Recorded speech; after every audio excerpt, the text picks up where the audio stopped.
अस्सलाम वालेकुम स्टूडेंट्स, मैं हूं आपका फिजिक्स टीचर कमर मोहम्मद नबील और आप इस वक्त हैं नबील्स ऑर्बिट में। तो चलिए स्टार्ट करते हैं आज का टॉपिक।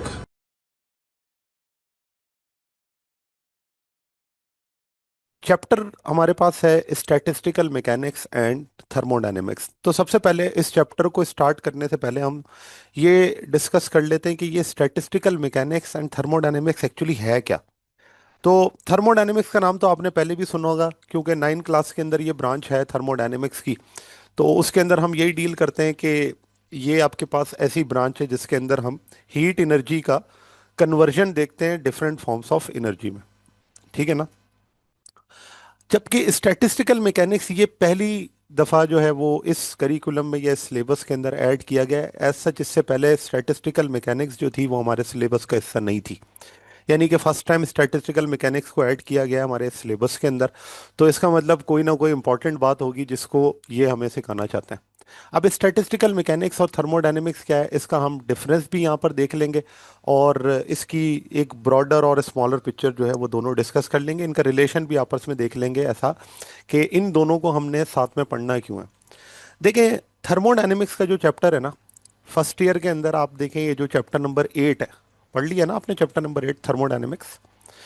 तो उस चैप्टर के अंदर आपने थर्मोडायनेमिक्स में क्या पढ़ा? लॉज ऑफ थर्मोडायनेमिक, एंट्रोपी के बारे में आपने पढ़ा, प्रेशर के बारे में पढ़ा, वॉल्यूम के बारे में पढ़ा, ठीक है ना, टेम्परेचर के बारे में पढ़ा।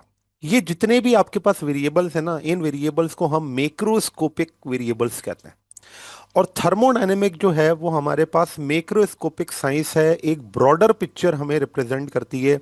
हीट इंजन कैसे काम करता है, रेफ्रिजरेटर कैसे काम करता है, ये जितनी भी आपके पास सिस्टम है ना जो कि मैक्रो लेवल सिस्टम है, इन तमाम सिस्टम्स को हम लॉज ऑफ थर्मोडायनेमिक्स के जरिए जब स्टडी करते हैं तो इसे हम कहते हैं थर्मोडायनेमिक्स। ये ऐसी ब्रांच है जिसके अंदर हम एक ब्रॉडर पिक्चर को रिप्रेजेंट कर रहे होते हैं। हमारा फोकस ये होता है कि बिगर पिक्चर उस सिस्टम की क्या है, उसके अंदर क्या हो रहा है, इससे हमें कोई लेना देना नहीं है।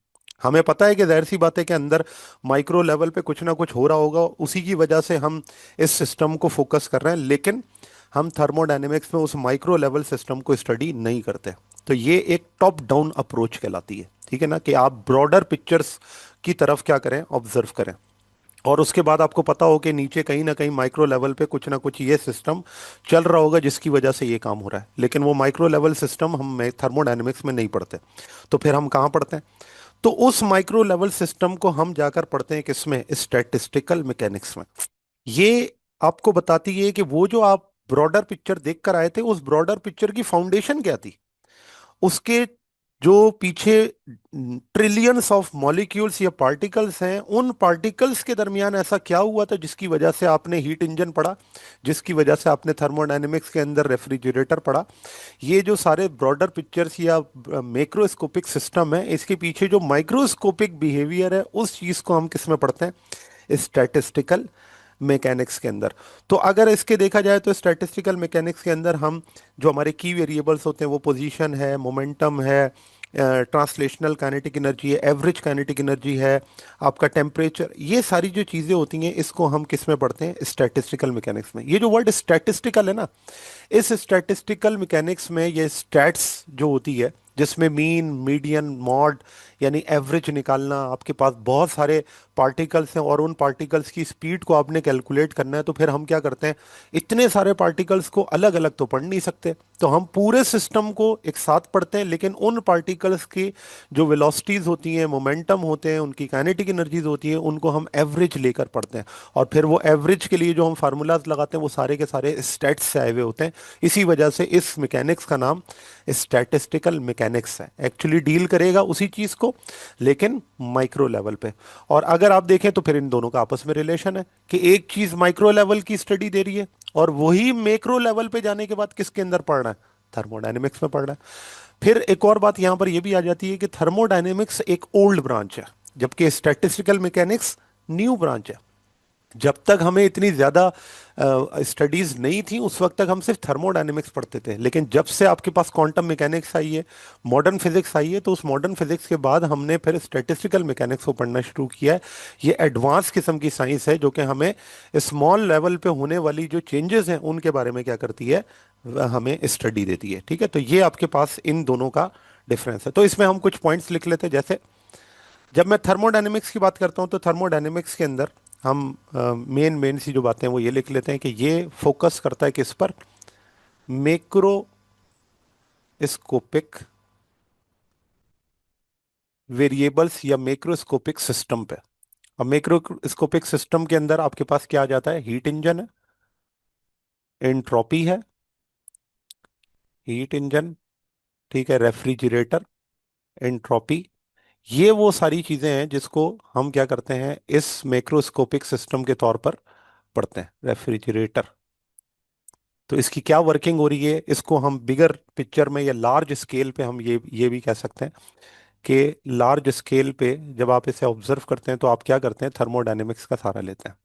और थर्मोडायनेमिक्स में एक्चुअली हम इसको किसके जरिए पढ़ते हैं, लॉस के जरिए। चार लॉस हैं और उन चार लॉस को फिर हम इसके अंदर क्या करते हैं, लगाते हैं। जबकि जब हम स्टैटिस्टिकल मैकेनिक्स में आते हैं तो स्टैटिस्टिकल मैकेनिक्स में हम इसी की माइक्रोस्कोपिक प्रॉपर्टीज को डिस्कस करते हैं। माइक्रोस्कोपिक, और ये माइक्रोस्कोपिक जो है वो एटॉमिक स्केल पर है। ठीक है, एटॉमिक स्केल पे।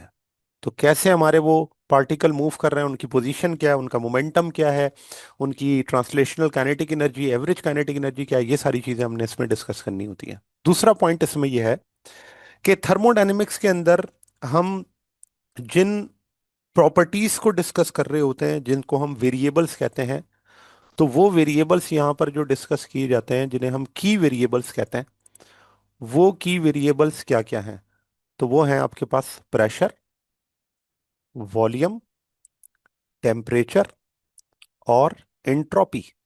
तो इन की वेरिएबल्स को हम थर्मोडायनेमिक्स में स्टडी करते हैं। जबकि स्टैटिस्टिकल मैकेनिक्स में जो की वेरिएबल्स हैं जिनमें जिनको हम इस मैकेनिक्स के अंदर डिस्कस करते हैं, वो आपके पास हैं प्रोबेबिलिटीज।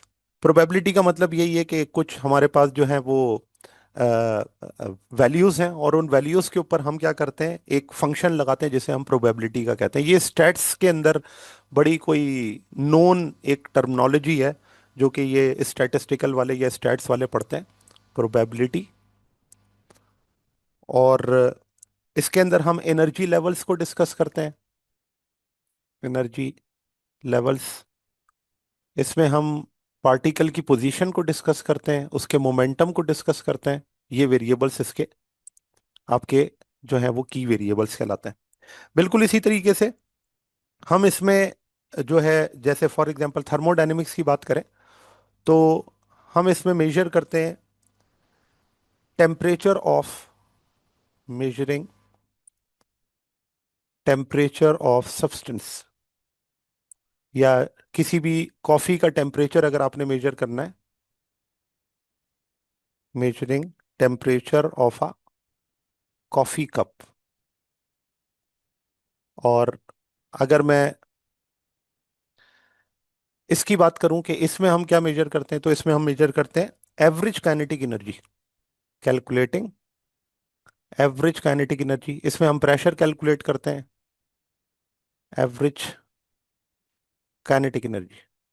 और आप जानते हैं कि फिर इनका आपस में क्या होता है, रिलेशन होता है। इसीलिए तो हम इन दोनों को साथ में पढ़ना है, स्टैटिस्टिकल मैकेनिक्स को थर्मोडायनेमिक्स के साथ, क्योंकि ये रिलेशन हम आगे जाके क्या करेंगे, डिस्कस करेंगे। तो मेन कुछ बातें जो हमारे पास हैं वो स्टैटिस्टिकल मैकेनिक्स और थर्मोडायनेमिक्स की ये हैं। अब इस चैप्टर को हम किस तरह से डील करेंगे, तो ये मैं थोड़ा ओवरव्यू आपको दे दूं, क्योंकि इसी से हमें ये पता चलता है कि हमारा ट्रैक होगा क्या इस चैप्टर का। तो देखें, इस चैप्टर के अंदर हमने सबसे पहले प्रेशर को ऑब्जर्व करना है या प्रेशर को कैलकुलेट करना है, किसके लिए, pressure exerted by gas molecules. तो हमारा जो पहला टॉपिक है इस चैप्टर का, जिसमें हम माइक्रो लेवल्स की बात कर रहे हैं, तो इसलिए हम क्या करेंगे, एक सिस्टम लेंगे जिस सिस्टम के अंदर गैस है, जिस सिस्टम को मतलब जो पार्टिकल्स हैं उन पार्टिकल्स की वजह से ही प्रेशर अप्लाई हो रहा है, तो वो जो कंटेनर के अंदर मौजूद गैस है उसी को हम सिस्टम कहते हैं। ठीक है, pressure exerted by gas molecules, pressure exerted by gas molecules, इसकी हमने डेरिवेशन करनी है। ठीक है, फिर हम प्रेशर के डिफरेंट फार्मूलाज इसके अंदर डिस्कस करेंगे। जैसे सबसे पहले हम यहाँ पर pressure exerted by gas molecule के बाद प्रेशर को इन टर्म्स ऑफ डेंसिटी हम देखेंगे कि हम कैसे प्रेशर को इन टर्म्स ऑफ डेंसिटी लिख सकते हैं। ठीक है, pressure of a gas in terms of in terms of density. इसी तरह से हम इसमें प्रेशर को in terms of average translational kinetic energy proof करेंगे, उसको हम ड्राइव करेंगे। Pressure in terms of average kinetic average translational kinetic energy, translational kinetic energy, इसको हमने प्रूफ करना है। इसी तरह प्रेशर को हमने in terms of temperature, sorry density मैंने ले ली, इन टर्म्स ऑफ टेम्परेचर ले लिया। उसके बाद फिर हम इंटरप्रिटेशन ऑफ टेम्परेचर डिस्कस करेंगे कि टेम्परेचर का काइनेटिक एनर्जी के साथ क्या रिलेशन होता है, और वो इसी डेरिवेशन से आगे चलकर हमने डिस्कस करना है। तो इंटरप्रिटेशन ऑफ टेम्परेचर, जब हम हीट और टेम्परेचर का डिफरेंस पढ़ रहे होते हैं तो उसमें हम ये चीज डिस्कस करते हैं कि हीट जो है वो टोटल काइनेटिक एनर्जी है, जबकि टेम्परेचर क्या है, एवरेज काइनेटिक एनर्जी है। बिल्कुल इसी तरीके से हम इसमें average translational kinetic energy of gas को ड्राइव करेंगे। Average translational kinetic energy, translational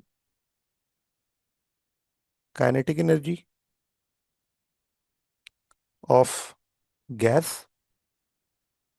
और फिर हम एंड में जाकर कुछ रूट मीन स्क्वायर वेलोसिटीज को डिस्कस करेंगे कि ये रूट मीन स्क्वायर, क्योंकि मैंने अभी आपको बताया कि इसमें बहुत सारी आपके पास पार्टिकल्स हैं, तो उन पार्टिकल्स को इंडिविजुअल तो हम स्टडी कर नहीं सकते, तो हम ये करते हैं कि उनका हम मीन ले लेते हैं, और इसी वजह से तो हम स्टैट्स को इस्तेमाल कर रहे हैं, root mean square speed of particles.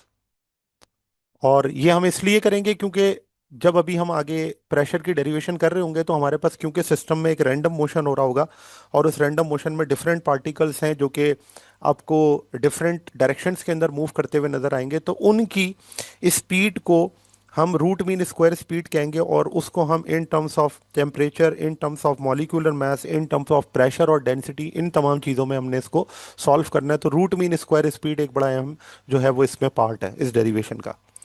फिर आगे जाके हमने इसी चैप्टर के अंदर दो आइडियल, तो आपने गैसेस के बारे में पढ़ा ही है, लेकिन अब हम behaviour of non ideal gases को भी डिस्कस करेंगे। और इसमें क्योंकि कुछ टॉपिक जो है वो आपके समेटिव के अंदर इन्वॉल्व हैं और कुछ टॉपिक जो है वो फॉर्मेटिव में इन्वॉल्व हैं, तो हम जाहिर सी बात है कि जिस पे हमें ज़्यादा फोकस करना चाहिए हम उन टॉपिक्स को जो है वो अच्छे से डिटेल में स्टडी करेंगे। लेकिन क्योंकि अभी ओवरव्यू दे रहा हूँ तो मैं आपको इसलिए बता देता हूँ कि हमने बिहेवियर ऑफ आइडियल गैस, इसको हमने देखना है, और इसी तरह से behaviour of non ideal gas, behaviour of non ideal gas, इन दोनों को हम इंडिविजुअली डिस्कस करेंगे। नॉन आइडियल गैस, इस behaviour of non ideal gas के अंदर आपने एक इक्वेशन का नाम सुना होगा, इस इक्वेशन को हम कहते हैं wonder wall equation. Wonder walls equation. इस इक्वेशन को हम यूज ही किसके लिए करते हैं, नॉन आइडियल इक्वेशन के लिए या नॉन आइडियल गैसेस के लिए। जबकि आइडियल गैसेस के अंदर हमने क्या पढ़ना है, हमने ये पढ़ना है कि जो आपके पास आइडियल गैस होती है उस पे ग्रेविटी का क्या इफेक्ट होता है, इफेक्ट ऑफ ग्रेविटी,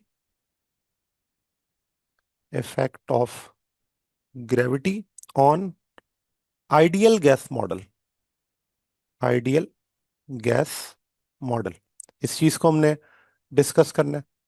उसके बाद फिर हमने लास्ट जो इसका पार्ट होगा उसके अंदर कुछ स्पेशल स्टेट्स ऑफ मैटर है जिनको हमने डिस्कस करना है, स्पेशल, और ये आपका जो है वो सारा फॉर्मेटिव के अंदर है, special states of matter under extreme extreme conditions, और इसकी एग्जांपल मैं आपको वैसे ही दे देता हूँ, जैसे 9 क्लास के अंदर आपने पढ़ा होगा कि जब हम स्टेट्स ऑफ मैटर के बारे में पढ़ रहे होते हैं तो हम कहते हैं फंडामेंटली हमारे 3 स्टेट्स ऑफ मैटर हैं।